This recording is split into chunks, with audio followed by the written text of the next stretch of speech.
বোলপুরে বহু পুরাতন কালী মূর্তি পাওয়া গিয়েছে। বোলপুর নিচুপট্টি রথতলায় একটি পুরনো বাড়ি ভাঙতে গিয়ে মিলল অনেক পুরনো দিনের পিতলের কালী মূর্তি। চাঞ্চল্য ছড়িয়ে পড়ে এলাকায়। বুধবার বোলপুরের নিচুপট্টি এলাকায় একটি বহু পুরনো ভগ্নপ্রায় বাড়ি ভাঙতে গিয়ে মিলল একটি পিতলের কালী মূর্তি। এই ঘটনা এলাকায় চাউর হতেই চাঞ্চল্যের সৃষ্টি হয়েছে। স্থানীয় বাসিন্দারা মূর্তিটি উদ্ধার করে এলাকা ঘিরে রেখেছে। স্থানীয় সূত্রে খবর, এই জায়গায় বহুকাল আগে একটি কালী মন্দির ছিল। তারপর সেখানে বাড়ি নির্মাণ করা হয়। বাড়িতে কেউ থাকতো না। পরে বাড়িটি যখন ভাঙা হয় তখন ওই বহু পুরনো বাড়িতে পেতলের কালী মন্দির উদ্ধার হয়। ঘটনার খবর পাওয়া মাত্রই ভক্তদের ভিড় লক্ষ্য করা যাচ্ছে ওই এলাকায়। এখানে দেখলাম বলতে এই জায়গাটি বর্তমানে হাত বদল হয়ে একজন ভাঙাভাঙি করছিল। তো এখানকার স্থানীয় কিছু দু চারজন দোকানদার তারা সকালে একটু ধূপ ধুনোর গন্ধ পেয়ে এদিকে তাকিয়ে দেখে একটি মূর্তির হাত বেরিয়ে আছে।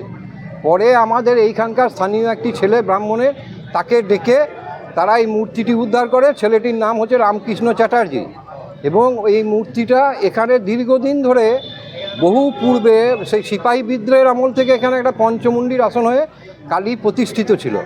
সেই বর্তমানে সেই মা কালীর পুজো বোলপুর কালীবাড়ি তলায় অনুষ্ঠিত হয় চৈত্র মাসের 20 তারিখের পর শেষ মঙ্গলবার। এবং সেই মূর্তির পুজো দেওয়ার আগে আমরা এখানে এই মাটিতে এসে পুজো পাল দিয়ে সংকল্প করে তবে সেই পুজোটা শুরু হয়।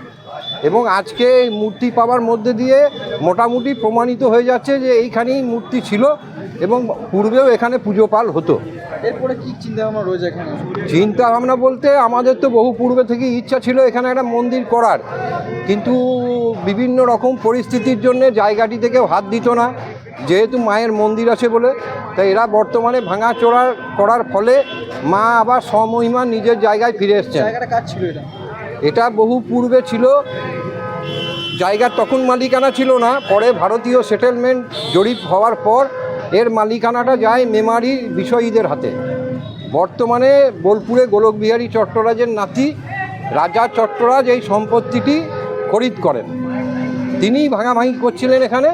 এবং আজকে মূর্তি পাওয়ার মাধ্যমে আমাদেরও একটা দৃঢ় বিশ্বাস স্থাপন হয়ে গেল যে হ্যাঁ, পূর্বে মায়ের মন্দিরই ছিল এখানে এবং এই ভূমি মায়েরই ভূমি।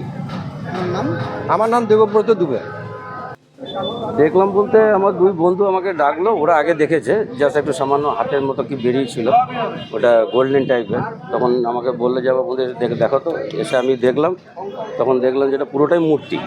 তো ওরা বললো তুমি ব্রাহ্মণের ছেলে, তুমি দেখো। ওরা হাত দিতে পারছে না, দিয়ে আমি ওটা বার করলাম। মাটির ভিতরে ছিল, মাটির ভিতর থেকে বার করে গঙ্গা জল দিয়ে স্নান টান করে ওখানে বসিয়ে দেওয়া। এখানে কি ছিল এখানে? বলতে পারবো না কি ছিল। এমনি তো আমি দেখতাম পুরো পুরোনো বাড়ি, এমনি কেউ বাস করতো না করতো না, বহুদিনকার আগে।